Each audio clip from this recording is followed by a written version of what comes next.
오늘 우리가 나눌 아버지 하나님의 거룩하신 말씀은 구약성경 사사기 제16장 28절 말씀입니다. 오늘 우리가 나눌 아버지 하나님의 거룩하신 말씀 구약성경 사사기 제16장 28절 말씀입니다.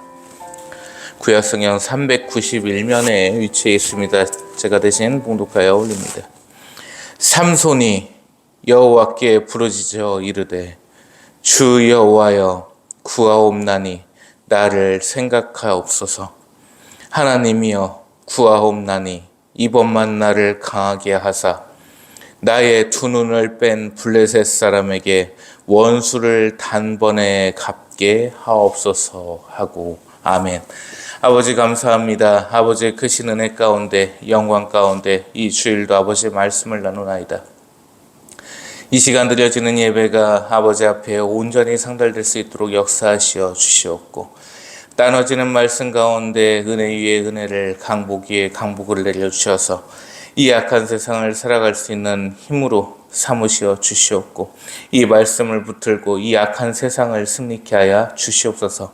온전히 아버지께 이 시간을 맡기오며 우리 구주 예수 그리스도의 이름으로 기도 올리옵나이다. 아멘.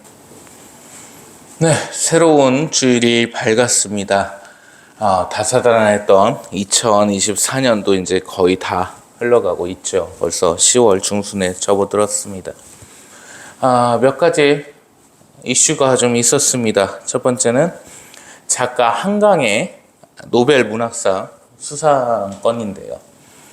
이걸로 인해서 오늘 아침에 뉴스를 보니까 카트를 끌고서 지금 문고사라고 하죠. 서점이 난리가 났다고 합니다. 보니까 수십 명, 수백 명의 카트를 끌고 기다리고 있습니다. 한강에 책을 산다고요. 이 한강은요, 어떠한 책들을 썼었냐면 세 가지 관점이 있습니다. 첫 번째, 제주 4.3 사건에 대해서 양민 학살이고 무차별하게 시민들을 학살을 했다. 제주 도민들을 학살을 했다. 이렇게 얘기를 하는데 그 당시에 시대적 상황은 미 군정 시대였고요. 그 조선 남로당이라고 하는 이 빨갱이들이 설치던 시대였습니다. 그때 당시 빨갱이들이 남로당 놈들이 어떤 짓을 했냐면 파출소를 불지르기도 하고 우리 미군들을 공격하기도 했습니다. 그러면 10 중에 1명의 적이 섞여 있다고 하면은 그 적을 죽여야 됩니까? 살려야 됩니까? 100명 중에 1명이 섞여 있다고 하면 다 죽여야 됩니까? 살려야 됩니까? 당연히 죽여야 되는 겁니다. 그것은요, 당연한 이치입니다. 그렇게 하지 않고서는 이 자유 대한민국이 존재할 수가 없었습니다. 두 번째는 5.18입니다. 이 한강은 5.18 사건에 대해서 내장이 썩어 들어가고 칼에 찔리고 온갖 눈물을 흘리고 이런 식으로 표현을 해놨는데 5.18 그 광주 사태에 어떻게 보면 총살이라고 해야 될까요? 발포 명령을 내린 사람은 전두환 대통령이 아니라는 것이 밝혀졌습니다. 5.18 진상규명위원회가 4년 동안 그렇게 운영이 됐어도 그 증거 하나를 찾지 못했기 때문입니다. 즉 5.18 광주 사태의 주범은 전두환 대통령이 아닙니다. 그것은 법으로나 실정으로나 밝혀진 사실이죠.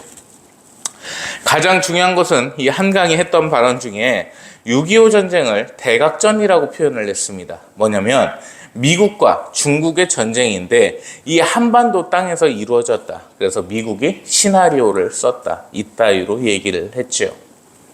6.25 전쟁에 참전한 우리 한국의 군인분들은 수많았던 그 피를 전장에서 흘렸고 자유민주주의를 수호하기 위해서 이 땅을 지키기 위해서 싸우셨습니다. 그런 분들을 시나리오에 노리개 정도로 표현을 해놨다고 해도 과언이 아닐 겁니다. 그런 한강을 갖다가 응원을 한다느니 축하를 한다느니 이런 얘기를 하는 게 과연 정상적인 사고방식인지는 묻고 싶죠. 오늘 주일입니다. 어떤 교회에 설교 영상이든 유튜브에는 요즘 거의 다 올라오죠. 거기서 한강의 노벨 문학상을 축하한다는 좋다는 뜻으로 얘기하는 것들은 골빈 목사라고 분명히 말씀드릴 수 있습니다. 정신 상태가 썩어 빠지고 역사관이 결여되어 있는 목사들이기 때문에 그런 교회는 절대 가시면 안 된다는 말씀 드립니다. 도대체 구원이 있는 교회는 어디에 존재한단 말입니까? 시대가 악해졌습니다. 너무 악해지다 보니까 이 빨갱이들이 설치는 게 점점 심해집니다. 솔직히 이제는 빨갱이가 뭐고 보수가 뭐고 좌파가 뭔지도 모르겠습니다. 다 더럽습니다. 김용현 국방장관은요, 누구보다 애국 보수인 척을 했던 사람입니다. 그런데 그 사람이 일제시대 국적이 누구냐는, 어디였냐는 더불어민주당 국회의원 질문에 불법으로 이루어진 합방이었기 때문에 국적이 없었다고 얘기를 했습니다. 고종 황제께서, 고종 폐하께서 이 나라의 임금이셨고 온 백성의, 만백성의 어버이셨습니다.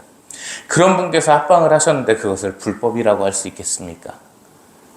천민이, 중인이, 양반이 국정에 개입을 할 수 있었습니까?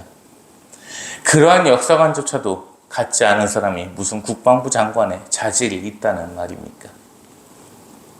김문수 장관은요, 엄청나게 지금 김문수 장관에 대해서 정광훈 쪽에서는 밀어주고 있는데, 정광훈 그쪽하고는 얘기는 안 하렵니다.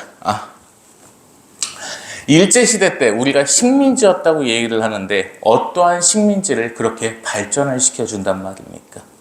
지금 대한민국 정부에서요, 어떠한 아프리카의 한 나라를 식민지를 삼겠다고 하면 반대할 국회의원이 한 명도 없겠습니까? 민주당에서 난리 날걸요, 국세 낭비라고. 어떠한 나라 하나를 식민지를 삼아서 철도를 깔아주고 병원을 설립해주고 학교를 설립해주겠다, 이런 반대하는 사람이 없겠습니까? 난리가 날 겁니다. 길고 긴 여정이었습니다. 4월부터 시작해서 그 정광훈의 자유통일당, 거기하고 이제 싸우게 됐는데, 정광훈 쪽 자유통일당에서는 다 무더기로 기소가 됐습니다. 저희 동안 그것에 엮여서 참 힘든 여정을 겪었고, 앞으로는 밝은 일만 있을 거로 기대를 하는데요. 선과 악의 싸움은 그렇습니다. 내가 하나도 다칠 수가 없었으면 좋겠는데 나의 희생이 없이는 결코 선을 이룰 수가 없는 겁니다. 그게 바로 이 성경이 말씀하시는 아버지 하나님의 진리이기 때문이죠.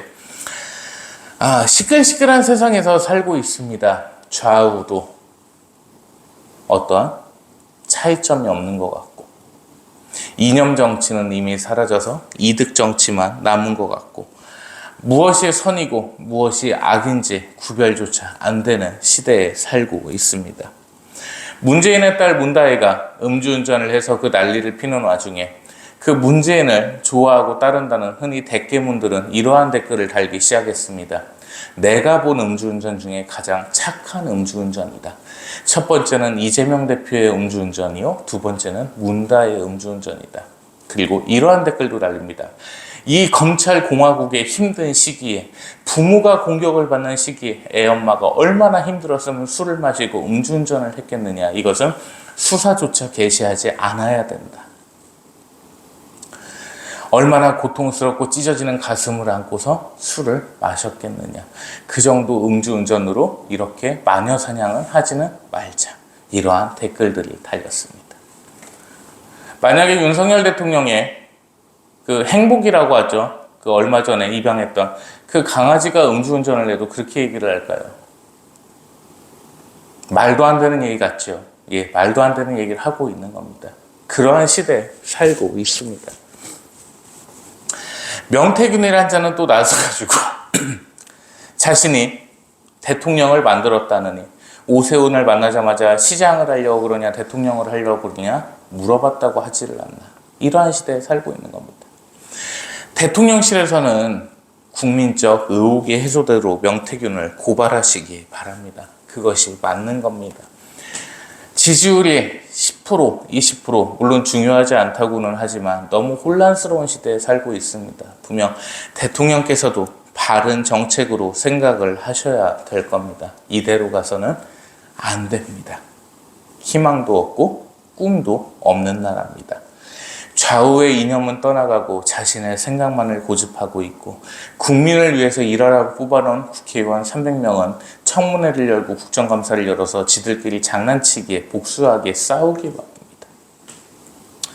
이준석은 코바코 사장을 불러서 과거에 왜 내 욕을 했냐, 나 국회의원 될지 몰랐지 않냐, 이런 식으로 얘기는 하고 있고요. 이게 나랍니까? 이게 진정 자유민주주의를 수호하기 위해서 그 선조들이 수많은 피를 북한군과 중공군과 싸우면서 흘리셨던 이 나라에 살고 있는 국민들의 자세냐 이 말입니다. 이것이 참 기가 막힐 노릇입니다. 오늘 우리가 볼 이 사사기의 말씀을 대한민국에 한번 대입을 해보기 바랍니다. 삼손 사사님께서는요, 지난 시간에 보셨듯이 이 블레셋과 여러 가지 일을 통해서 아버지 하나님의 역사를 이루셨습니다. 우리 본문 말씀으로 돌아가 볼까요? 우리 사사기 16장 1절 말씀 한번 보시겠습니다. 삼손이 가사에 가서 거기서 한 기생을 보고 그에게로 들어갔더니 아멘. 그리고요, 우리 4절 말씀 볼까요? 이후에 삼손이 소래 골짜기에 들릴라라 이름하는 여인을 사랑하매. 자, 이 들릴라에 대해서는요, 여러 가지 신학적 견해가 있거든요. 1절 말씀을 보면 뭐냐면 삼손 사사님이 기생을 보셨어요. 이게 원문대로 보면 뭐냐면 기생집이 그 당시에 있었단 말입니다. 창녀집입니다. 그 창녀집이 있었는데 사사님께서 지나가시다가 딱 보니까 예쁜 거예요. 너무 예뻐가지고 그 여자가 있는 집으로 들어가셨습니다. 자, 들어가셨는데 4절 말씀에선 들릴라라는 여인을 사랑하셨다. 그래서 이 창녀, 기생하고 들릴라가 같은 인물이냐, 이거에 대한 얘기는 있는데 답은 없습니다. 즉, 기생을 사랑할 만큼 그 여자에 약하셨다는 부분이 먼저 전제 조건으로 나오고, 두 번째는 들릴라를 사랑하셨다는 게 나오는 걸 수도 있고, 아니면 같은 인물에 대한 표현일 수도 있거든요. 근데 뭐 이것에 대해서 정답은 없어요. 무튼 근데 중요한 건 뭐냐면 여자에 약하셨어요. 그래서 이 여자에 매우 약하셔가지고 이 기생을 보고서 그냥 지나가시지를 않았단 말입니다. 마주치셨어요. 마주치셨다가 그 집에까지 들어가셨는데 소래 골짜기에 들릴라라고 하는 여인을 사랑하셨습니다. 근데 이 들릴라라는 뜻이 뭐냐면 요녀, 음녀, 유혹하는 자, 이러한 뜻입니다. 그럼 뭐 그 여자의 출신은 비슷할 것 같습니다. 그래서 이 들릴라라는 여자의 온 마음을 뺏기셨습니다. 뺏기셔가지고 그 소식이 블레셋에도 들려졌습니다. 블레셋인들에게 삼손 사사님께서는 어떤 분이셨습니까? 원수 중에 원수죠. 그래서 은 1,100냥을 가지고 이 들릴라를 꼬십니다. 내가 은 1,100냥을 줄 테니까 이 삼손이 도대체 어떻게 해서 그러한 힘이 나오는지를 네가 알려줘라. 이렇게 얘기를 하거든요. 근데 이 삼손 사사님이 과연 그것을 아셨느냐? 모르셨죠. 그래서 삼손 사사님 처음 주무시는 날, 이 가사에서 처음 주무시는 날 블레셋인들이 삼손 사사님을 죽이려고 그 집으로 쳐들어옵니다. 새벽에 쳐들어왔는데 어떻게 하셨냐면 문설주를 다 뽑아버리고요. 문에 기둥을 뽑아서 등에 치고 골짜기로 가서 그걸 던져버리십니다. 무서워서 할 수가 있나요? 그래서 계략을 세운 게 들릴라예요. 그래서 이 들릴라에게 은을 주면서 얘기를 하는데 어떠한 장면이 생각이 나십니까? 예수 그리스도를 팔아넘긴 가룟 유다가 생각이 납니다. 그가 받은 것도 은이었거든요. 성경에서 모든 선지자님들, 이 사사님들은요, 예수 그리스도님께서 오시는 것을 예표합니다. 무슨 뜻이냐면 예수 그리스도께서는요, 다윗 왕의 그 위로서 오셨습니다. 계보로서 오셨습니다. 즉 아버지 하나님께서는 이미 일어날 일들에 대해서 다 예견을 해주시고 계셨던 겁니다. 잘 생각해 보십시오. 꼭 팔아넘겨요. 꼭 팔아넘긴다 이 말입니다. 자, 그래서 들릴라가 이제 삼손 사사님에게 밤에 몰래 묻습니다. 도대체 당신의 그 힘은 어디서 나옵니까? 좀 알려주세요. 라고 했더니 삼손 사사님이 결코 알려주시지를 않습니다. 그런데 계속 꼬시기 시작합니다. 미친 듯이 꼬셔요. 근데 이 삼손 사사님이 여자에 약하신 분이셨습니다. 계속 물어보니까 장난을 치셨습니다. 7절 보실까요? 삼손이 그에게 이르되 만일 마르지 아니한 새 활줄 7으로 나를 결박하면 내가 약해져서 다른 사람과 같으리라. 아멘. 안 마른 촉촉한 새 활줄 7개로다가 나를 결박을 해놓으면 내가 힘이 다 없어질 거야. 이렇게 하셨어요. 그 얘기를 갖다 들릴라가 블레셋인들한테 합니다. 블레셋 애들이 와가지고 그 새 활줄로다가 묶어가지고 결박을 해놨는데 이제 들릴라가 깨웁니다. 사사님을. 일어나 보세요. 일어나 보세요. 일어났어요. 근데 그 활줄이 어떻게 됐을까요? 뭐라고 나오죠? 우리 9절 말씀 볼까요? 이미 사람을 방 안에 매복시켰으므로 삼손에게 말하되 삼손이여 블레셋 사람들이 당신에게 들이닥쳤느니라 하니 삼손이 그 줄들을 끊기를 불탄 삼실같이 끊었더라. 아멘. 이 불탄 삼실이 뭐냐면 명주실입니다. 명주실에다 불 붙여놓으면 바로 끊기죠. 그냥 끊어져 버리는 거예요. 자, 그랬더니 들릴라가 역정을 냅니다. 뭐라고 역정을 내냐면 10절 말씀, 들릴라가 삼손에게 이르되 보라, 당신이 나를 희롱하여 내게 거짓말하였도다. 청하건대 무엇으로 당신을 결박할 수 있을지는 이제는 내게 말하라. 들릴라가 열이 받았습니다. 왜? 은 1,100냥 뺏기게 생겼거든요. 그러니까 나를 네가 지금 장난친 거 아니야? 하고서 이제 짜증을 내니까 여자의 약한 사사님께서 또 말씀을 하십니다. 11절. 삼손이 그에게 이르되 만일 쓰지 아니한 새 밧줄로 나를 결박하면 내가 약해질라. 자, 그래서 이 사사님이 이제 얘기를 하는 거야. 아까는 그 장난 한번 친 거고 어제는 안 쓴 새 밧줄로다 나를 묶으면 내가 힘이 없어질 거야. 그래서 똑같이 해요. 자, 똑같이 묶었습니다. 또 그랬더니 12절 말씀 볼까요? 12절 5번째 줄. 삼손이 팔 위에 줄 끊기를 실을 끄는 같이 하였고 그때에도 사람이 방 안에 매복하였느니라. 또 끊었어요.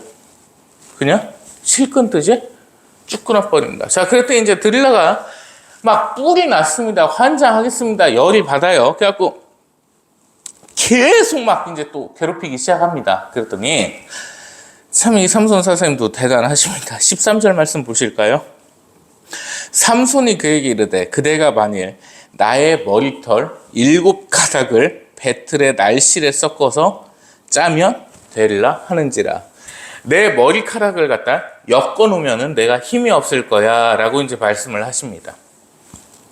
자, 그래서 14절 말씀 보시면 들릴라가 그대로 합니다.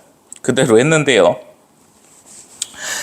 14절 말씀 끝절 보실까요? 삼손이 잠을 깨어 배틀의 바디와 날씨를 다 빼내느라. 얼마나 힘이 세냐면 이 머리카락에다가 재봉틀을 묶어놨는데 그거를 빼내버리셨어. 끝났네요. 그래서 15절 말씀 볼까요? 들릴라가 삼손에게 이르되 당신의 마음이 내게 있지 아니하면서 당신이 어찌 나를 사랑한다느냐. 어떻게 사랑한다는 사람한테 비밀 하나도 얘기를 안 해주고 다 갖고 노느냐. 근데 이 삼손 사사님의 어떠한 인간적인 욕정이 이제 드러나는 거예요. 무슨 말씀이냐면 이 정도로 들릴라가 하면 블레셋들한테 종용당하고 돈을 받은 것, 계략을 한 거를 모르셨을까요? 이 3번이나 이렇게 했는데 이 여자가 미쳤다고 힘의 근원을 알고 싶겠어요. 뭐가 궁금해가지고. 돈이나 받고 하면 되지. 이렇게 했는데도 그것을, 그 여자를 포기하지를 못하시고. 이게 인간의 욕정이라 이 말입니다. 선지자님께서, 사사님께서 인간적인 욕정을 포기를 못하시고 들릴라가 계속 얘기하는데도 또 거기에 맞춰주고 계신다는 거예요. 정내미가 떨어질 만도 안 돼. 들릴라가 얼마나 예뻤던 것일까? 뭐 그런 생각도 좀 해본 적이 있습니다. 왜 그랬던 것일까? 그걸 한편으로 생각을 해보면 마귀의 유혹인 겁니다. 그게 마귀의 권세입니다. 인간이 결코 쳐낼 수가 없는 욕심입니다. 인간적인 생각으로는, 내 힘으로는 결코 쳐낼 수가 없는 게 마귀의 유혹이라는 거예요. 유혹에 빠지지 않게 하소서. 괜히 그 기도를 가르쳐 주신 게 아니라는 거예요. 세상의 선지자께서, 택함을 받으시는 선지자께서 이 여자에 대한 용정 하나를 못 버리셨다는 겁니다. 뻔히 죽을 걸 아시는데 못 버리시잖아요. 16절 말씀 볼까요? 날마다 그 말로 그를 재촉하여, 들릴라가 삼손 사사를 재촉하여 졸음에 삼손의 마음이 어떨 지경이라? 번뇌하여 죽을 지경이라. 계속 괴롭히는 거예요. 힘 어디서 나오는지 알려줘. 계속 얘기를 합니다. 자, 그러면 이 여자 보기 싫어서 뛰쳐나오셨어야 되는데 그렇게를 안 하십니다. 어떻게 됩니까? 17절 말씀입니다. 매우 중요한 사사기 16장 17절 말씀입니다. 삼손이 진심을 드러내어 그에게 이르되 내 머리 위에는 삭도를 대지 아니하였나니 이는 내가 모태에서부터 하나님의 나르사인이 되었음이라. 이 나시린이라고 표현을 하는데 이거 잘못됐습니다. 그렇게 아니에요. 나르사르라고 표현을 하는데, 만일 내 머리가 밀리면 내 힘이 내게서 떠나고 나는 약해져서 다른 사람과 같으리라. 이 나실리는요, 이 개역개정에 나실리라고 표현이 됐으니까 그대로 읽겠습니다. 거룩한, 구별된 거룩한이라는 뜻입니다. 즉 모태에서부터 하나님께서 이미 택하심을 해놓은 하나님의 사자입니다. 그래서 이 나실이는 정해진 규칙이 있습니다. 한 3-4개 정도가 되는데 크게 보면은 시체에 가까이 가면 안 됩니다. 동물이든 사람이든 시체에 가까이 가면 안 됩니다. 이는 부정하기 때문에. 그런데 사사님께서 어떻게 하셨죠? 사자를 찢어서 죽인 다음에 그 사자의 시체에서 꿀을 뺏어 드셨습니다. 첫 번째, 어기셨습니다. 자, 두 번째는 머리카락에 손을 대면 안 됩니다. 이 머리카락에 삭도를 대서 자르면 안 돼요. 그냥 그대로 기르고 살아야 됩니다. 그래서 머리가 매우 기셨을 거예요. 이 삭도를 대는 순간 나시누스의 지위를 잃게 됐습니다. 그게 하나님과의 언약이었습니다. 아버지와의 언약이었습니다. 그런데 이 삼손 사사님이 생각을 해보시니까 이건 거예요. 내가 아직도 힘이 센데 곰곰이 생각을 해본 겁니다. 내가 나실리로서 뭘 하면 안 됐을까? 첫 번째, 시체를 가까이 가면 안 돼요. 근데 죽은 시체에서, 사자 시체에서 꿀을 빼서 드셨단 말이에요. 그럼 어겼어요. 어겼는데 힘은 안 빠졌어요. 두 번째, 술을 마시면 안 됩니다, 나실리는. 그래서 포도주차도 먹으면 안 돼요. 포도에서 나온 거, 즙, 와인, 포도주 다 안 됐습니다. 근데 포도도 먹은 것 같아요. 그래도 힘이 안 빠졌어. 그러면은 도대체 뭘까? 하나 이제 지킨 게 있긴 있는 거예요. 내가 머리카락을 자르지는 않았단 말입니다. 그게 그 얘기를 들릴라한테 하시는 겁니다. 내가 태어날 때부터 나시린이었는데 내가 포도즙도 먹어보고 사자 시체에서 꿀도 빼먹어보고 했는데 힘이 안 없어진단 말이야. 그러면 하나 남은 게 있어. 머리카락은 내가 안 잘랐단 말이야. 그 말씀을 하십니다. 결국에 어떻게 됐습니까? 19절 말씀, 들릴라가 삼손에게 자기 무릎을 베고 자게 하고 사람을 불러 그의 머리털 7가닥을 밀고 괴롭게 하여 본즉 그의 힘이 없어졌더라. 아멘.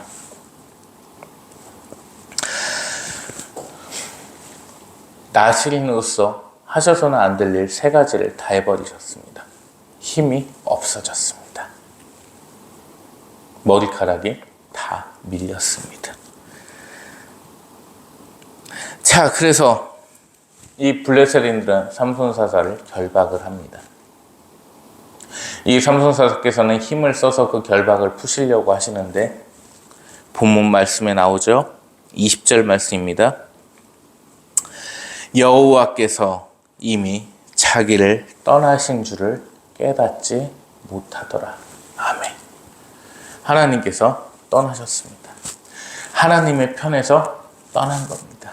자, 이 블레셋인들은 삼손 사사를 이고 어떻게 했습니까? 두 눈을 빼버렸습니다. 보지 못하게. 그리고 결박을 했습니다. 감옥에 넣어놓고 맷돌을 갈게 했습니다. 나실인으로서 하나님께 택함을 받은 그 사자께서 그러한 모습으로 계셨습니다. 보기에도 비참하고 가슴이 찢어질 노릇입니다. 마귀의 조롱거리가 돼버린 겁니다. 그 감옥에서 시간을 수없이 보내시다가 이 블레셋 놈들은 이러한 행동을 했습니다. 우리 보시면 23절입니다. 그들의 신 다곤에게 큰 제사를 드리고 즐거워하고. 이 다곤은요, 블레셋인들이 믿던 귀신 몇 마리 중에 한 마리입니다. 그 다곤의 신전에서 삼손 사사님을 세워놓고 조롱을 합니다. 왕까지 왔어요. 그리고 신전이 어마어마하게 컸습니다. 그 신전의 크기가 그리스 로마 신전 해가지고 이렇게 여러 가지를 텔레비에서 보실 텐데요. 그보다도 훨씬 크기가 컸습니다. 지붕에만 3,000명이 앉았다고 하니 어마어마한 크기죠. 지붕에 3,000명이 앉을 정도면 이 안에 실내에는 얼마나 됐겠습니까? 약 2만 명에서 3만 명 정도라 얘기를 합니다.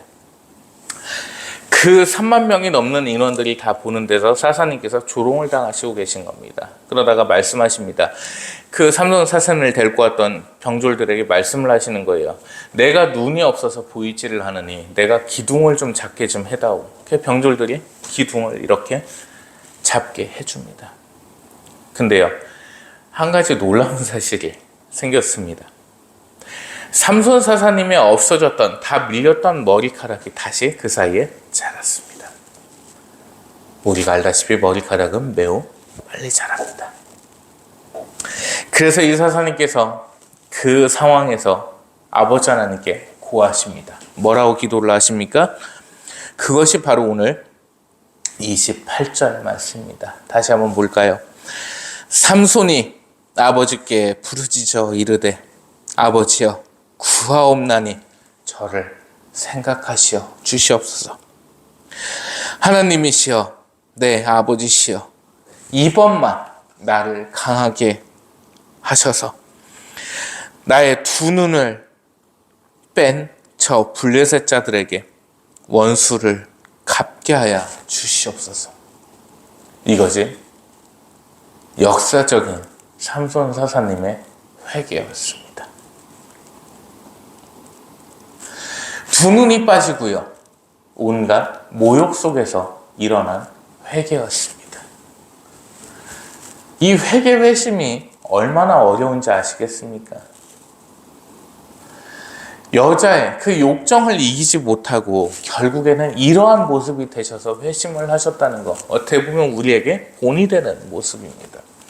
그만큼 회심이 어렵고 회개가 어렵다는 겁니다. 내 온 몸이 다 박살이 나고 만신창이가 돼야지 될 수 있는 게 회심이라는 겁니다. 그렇게 회심이 어려운 겁니다. 삼손 사사님께서 일반 그냥 택함받은 백성이셨나요? 아니요, 사자셨어요. 그럼에도 불구하고 그 인간적인 욕심을 버리시지 못하고 두 눈이 빠지고 그 많은 다곤을 믿는 그 블레셋 놈들의 앞에서 조롱을 당하시는 그 와중에 회심을 하셨다는 겁니다. 블레셋 놈들이 못 깨달은 게 있었습니다. 머리카락으로부터 힘이 나와서 그 머리카락을 잘라서 힘이 없어졌으면 다시 자란 머리카락을 또 잘랐어야 되는데 그걸 생각을 못한 거예요. 그래서 귀신은요, 자연의 섭리를 이해할 수가 없다는 거예요. 다시 말하면요, 마귀 IQ가 6천이라고 했던 놈 그놈의 새끼 거짓말이에요. 그거 자연의 섭리, 우리의 머리카락이 잘리면 다시 자라나고 손톱이 자라고 우리의 몸에 피가 흐르고, 이게 누가 만들어 놓으신 거예요? 아버지께서 만들어 놓으신 거죠. 아버지 하나님의 섭리를 마귀는 이해하지 못한 거예요. 머리카락이 특수한 머리카락은 아닐 거 아니냐는 거예요. 그럼 그 머리카락이 잘렸는데 다시 자라나면 힘이 다시 나는 거지. 하나님의 섭리였던 거예요, 그게. 근데 재밌는 거 알려드릴까요? 이 성경 사사기 14장, 15장, 16절을 읽으면서 이거를 우리조차도 이해를 못했다는 겁니다. 읽으면서 그 생각을 하신 분이 계실까요? 15절 말씀을 읽으면서 야, 머리카락이 잘려서 힘이 없으시면 다시 머리카락이 자라나서 어떻게 하시면 안 되나? 이 생각을 한 자가 있겠냐는 거예요. 없습니다. 없어요. 당연한 이치인데 없어요. 아버지께서 이 만물을 창조를 하시고 온 만유의 주제이시며 대주제이시며 우리의 아버지가 되시며 우리의 하나님이 되심이 당연한 사실인데 그것을 못 깨달은 것과 같은 겁니다. 교회 목사들이 뻘짓거리려고 연병을 다 떨고 해도 그 목사가 좋다고 그 교회 달려가가지고 무릎 꿇고 앉아있고 그 못 깨달은 게 인간의 수준이라니까요. 악을 구별하지 못하는 게 인간의 수준이에요. 누가 봐도 악이고 누가 봐도 잘못된 건데 그거 하나 이해하지 못하는 게 인간의 수준이라는 겁니다. 목사가 선도들 삥 뜯어갖고 차 사고 좋은 집 살고 있고 월급 받아먹고 그게 잘 된 거예요? 아니. 상식적으로 목사가 24평 사는 성도 삥 뜯어가지고 36평 살고 있으면 그게 잘 된 겁니까? 잘못된 거죠. 목사가 아반떼 타는 성도 삥 뜯어가지고 에쿠스 끌고 있으면 잘 된 거예요? 목사가 소나타 타는 성도 삥 뜯어가지고 제네시스 G90 뽑아서 타고 있으면 그게 잘 된 겁니까? 아니잖아요, 상식적으로. 그냥 있는 것에 감사를 해야 되는 거지. 그런데 그걸 몰라요. 당연한 이치인데. 당연한 이치를 모른다는 겁니다. 그게 인간의 수준이에요. 매우 낮아요. 그러니까 계속해서 죄를 짓죠. 심지어 선지자께서도 여자에 대한 정욕 하나를 못 이기셔갖고 이러한 난리가 나는 판국에 우리한테 뭘 그렇게 크신 기대를 하실까요, 아버지께서? 별거 없을 것 같지 않아요? 난 그런 생각을 해봅니다. 진짜 별거 없으신데 선과 악만 구분하고 아버지 하나님 편에서 떠나지만 말라. 10계명만 지켜라. 얼마나 편해요. 10계명에 술 마시지 말라는 계명이 있습니까? 담배 피지 말라는 계명이 있습니까? 첩두지 말라는 계명이 있습니까? 에? 욕하지 말라는 계명이 있습니까? 어디가 누구 두드려 패지 말라는 계명이 있습니까? 그나마 우리 수준에 맞춰서 주신 계명이에요. 그렇잖아. 10계명에 어디 폭행, 상해에 대한 계명이 있습니까? 담배에 대한 개념이 있어요? 술에 대한 계명이 있어요? 없어요. 야, 니네 이 정도만 지켜. 아버지께서 그렇게 하신 겁니다. 근데 나시린은 달랐어요. 포도에서 나오는 이만큼도 허락이 안 됐습니다. 포도와 관련이 됐다면 그에 대한 즙도 안 되고요. 생포도도 안 되고 다 안 되는 거예요. 머리카락도 자르면 안 돼요. 내가 답답하고 막 그 간지럽고 안 돼, 자르면. 시체에 가서도 안 돼요.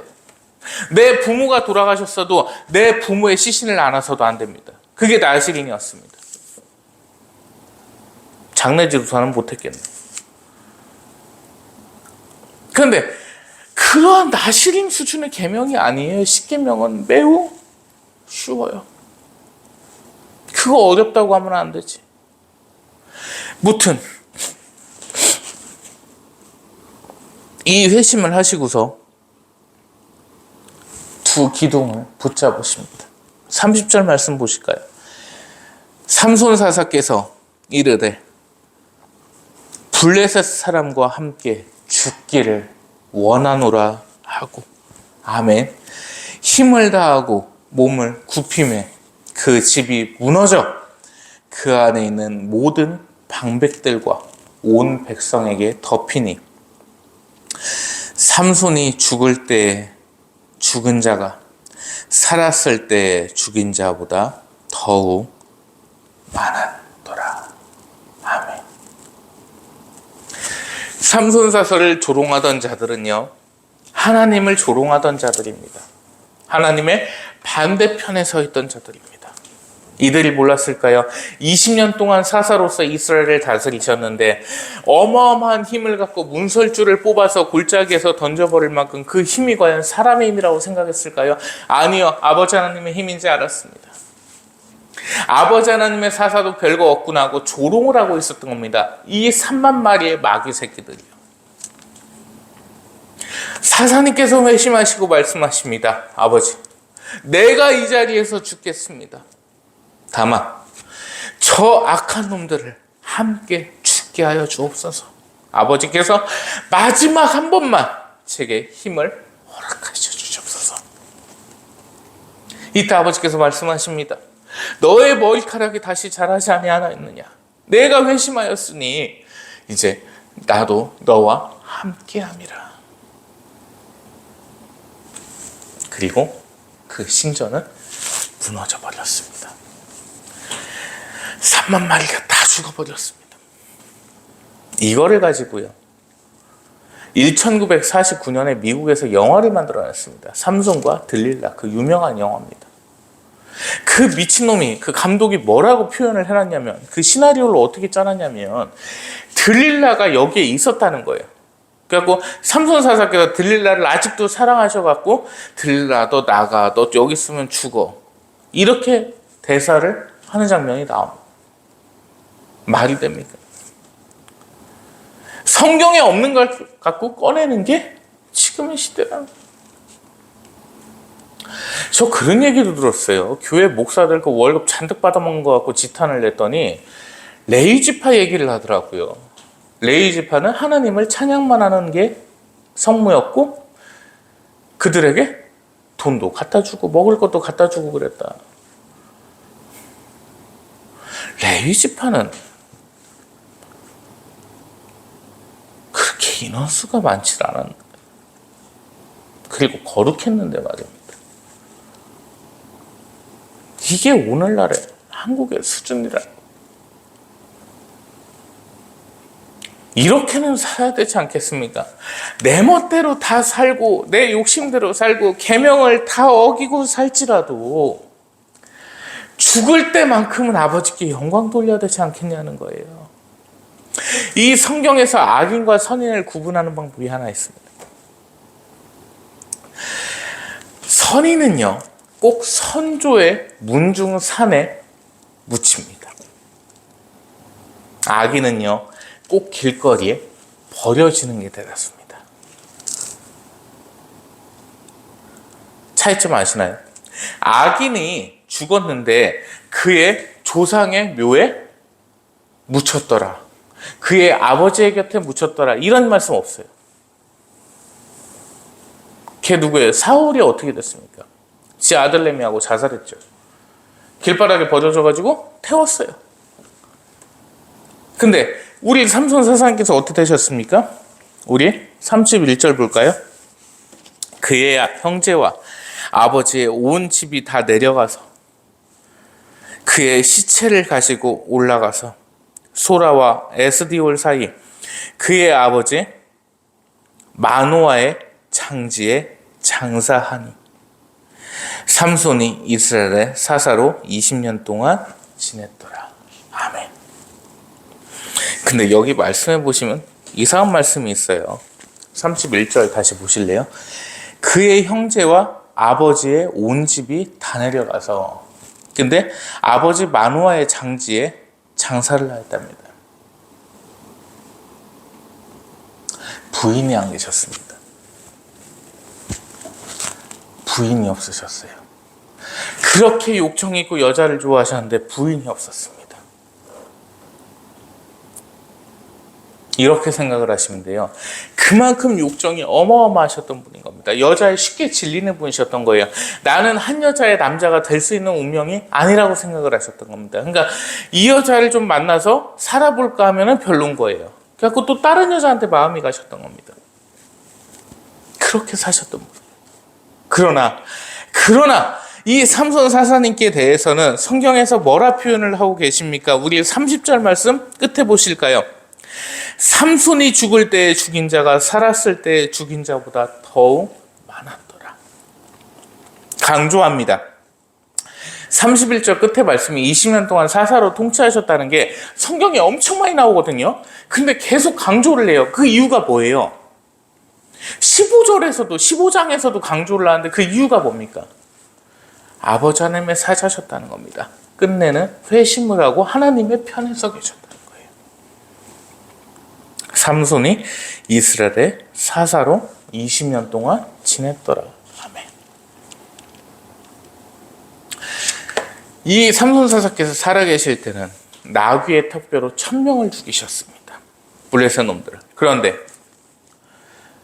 회심을 하고 천국에 가실 때는 몇 명을 죽이셨다고요?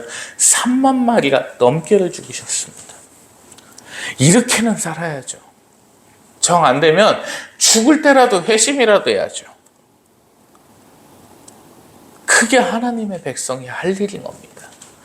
우리는 계명을 다 지킬 수가 없는 사람들이에요. 그래갖고 10계명을 주신 거예요.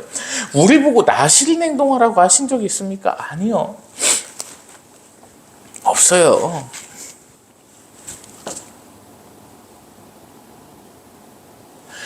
십계명만 지키라고 하신 거예요.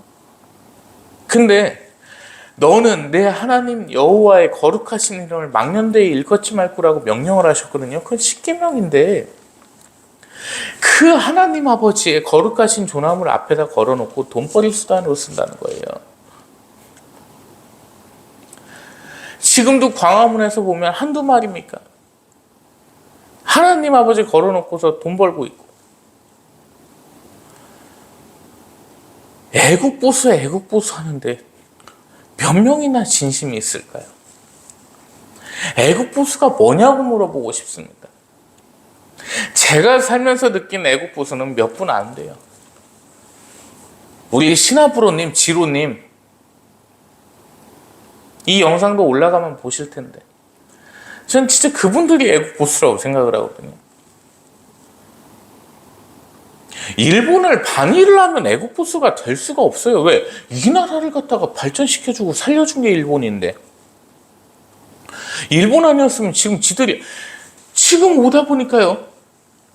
예배 이제 교회 오다 보니까 저희 집 그 근처에 라멘집이 있습니다. 라멘집, 일본 라멘집. 뭐 가서 먹어보진 않았어요. 집에 강아지가 많아갖고 어디 가서 외식을 뭐 하기가 조금 힘듭니다. 근데 거기 줄을 쭉 서 있어요. 외국 가족들이. 그 옆에 안경점, 두리 안경점이라고 있는데 그 밑에까지 앉아가지고 한 11명이 대기를 하고 있더라고요. 근데 세종은 어떤 일이 일어났던 데죠? 일장기 벌었다고 예병이 나가지고 집에 막 수백 명 찾아오고 그랬던 도시입니다. 여기 세종에서 일본이라고 물어보면 길거리 지나가는 애들 10명한테 물어보면 10명 다 일본 싫다고 얘기합니다. 그런 도시에서 일본 라면은 못 참아요. 맛있으니까. 그게 선택적 반일입니다.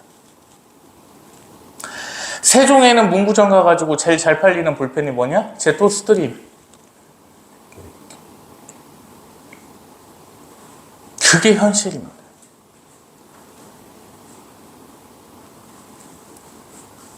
그게 현실이에요. 그렇게 멍청하고 무지해요.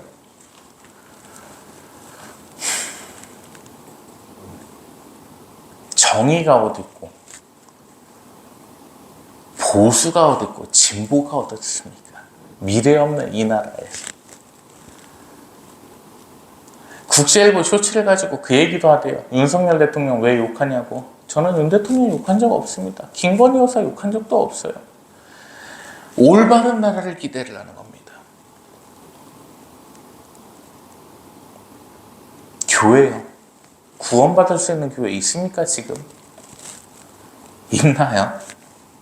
신천지 욕하고 어쩌고저쩌고 하는데 그래도 이만희 걔는 좀 얌전한 것 같은데요.